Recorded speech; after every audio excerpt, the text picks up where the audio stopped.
Wow, Halloween already. Feels like just yesterday it was summer and I was deciding on what I was going to wear as my costume. Ooh. Hey, I was actually going to try it. The only reason I didn't was because it required so much money and so much assembly for something that I was only going to wear once. Not made of money. I Halloween on a budget. But let's take the attention off of me. I got a story to tell. I'll do this Halloween thing, say yearly, and this year's story is the party. So we all heard those stories about the bullied girl making motherfuckers pay what they owe. And this year, that's just what Wendy Kane did. She was publicly humiliated in front of the whole school. That was the final straw. Now let's meet our players, shall we? Firstly is Amber, incredibly vain, incredibly narcissistic. If you haven't heard of her brand of bitchy, just watch Mean Girls. She fit in perfectly with the plastics. She talks down to people, she thinks everybody loves her, and she's fake as hell. Wendy's been wanting to knock this biatch off her high horse since day one. Then we have Scott, the athlete. He's extremely talented at every sport known to man. The only issue is that he's so annoyingly cocky about it. And not only does he play sports, but he also plays the girls. Like a fiddle. Not to mention he's very shallow. He's called Wendy ugly on multiple occasions. Then we have Jerry. Yeah, he's a fucking moron. If you ask the boy what a pomegranate is, he'll say, I don't know. Some kind of rock.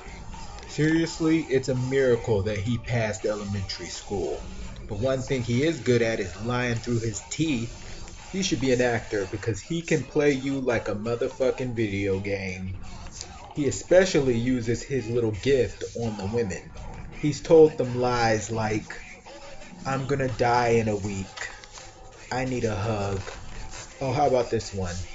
I'm a virgin and I'm saving myself for you. One more.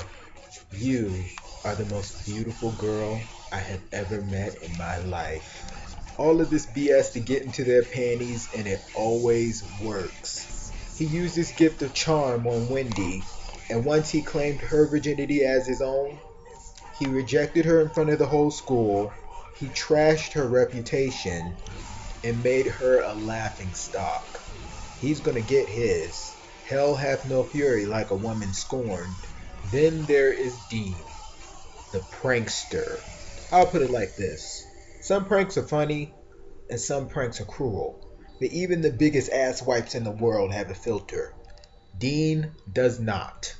He'll play any joke he wants on anybody he wants and not give a single damn about the consequence.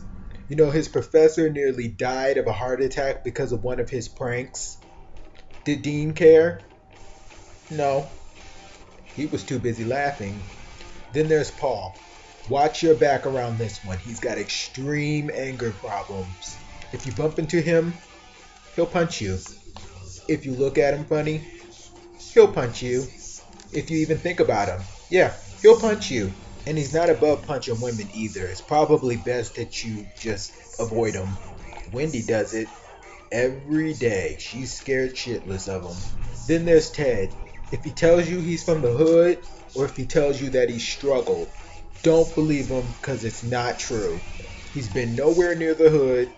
He's never struggled in his life. He's never worked a day in his life. The real Ted goes by Theodore. He has a very proper accent, and he was born into a rich family.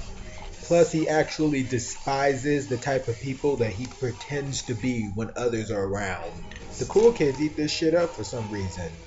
But the few kids that knew who he was 2 years ago can see right through it. Wendy's one of those kids and she thinks it's hella annoying. Lastly is Jennifer. She hurt Wendy the most. Here's why. Because she and Wendy used to be best friends.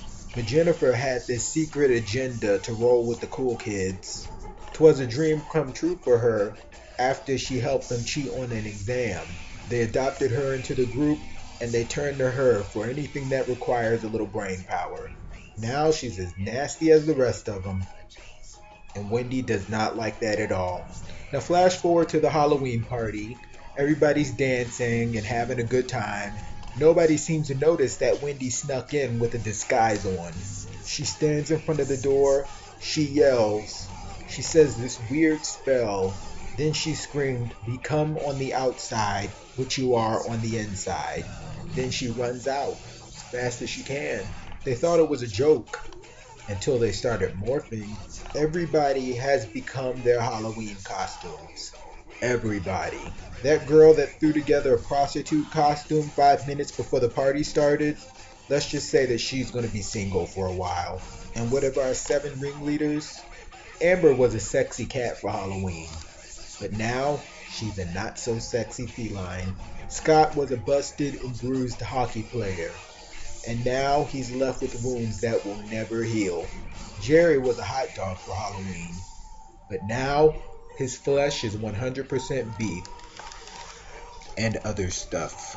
Dean sported devil horns and a cape, but now let's just say that people don't smile when they walk past them. Paul was Frankenstein for Halloween, but now he's made of more than one person. FYI, the skin on his chin did not come from a very good place. Ted? Well, he wore a half-assed Africa Bambaataa costume for Halloween. The curse just mistook him for a mummy, and now he has decaying flesh and maggots in his eye sockets. And finally, Jennifer was a witch for Halloween. And now, well, let's look on the bright side. If she was to audition for a part in Wicked, she's bound to get it. So now everybody's going to look this way forever. Except Amber. She committed suicide soon after her transformation. She just couldn't live the rest of her life looking like a hairless cat. Later, Scott took his own life as well. He wanted to end it because his pain has become unbearable. The last to die was Jerry. When he finally gains the courage to step out the house, he gets attacked by hungry birds. Let's just say the birds won. As for everybody else, they have to live like this forever. And everybody who was at that party learned a lesson that night. Don't fuck with Wendy Kane. And that's it. The end. And before I go, I want to take a second to recognize my models. Before I go, I want to take a minute to recognize the models who let me steal their faces for these characters. We had the beautiful Carrie Tanya as Amber. We had Ryan Kiddo as Scott. Adam Browning was Jerry. Fun fact, he's actually modeled for my work before. Bam! We had Julian Bailey as Dean, cool person. We had Mike Bootlove as Paul. Big thanks to him for coming through for me at such short notice. And finally, we had Donnie Day as Ted, also a cool person. And then Jennifer and Wendy, nobody was them. I drew them off the top of my head. Alright, that's about it. Have a happy Halloween and stay away from anything with a white mask and a knife.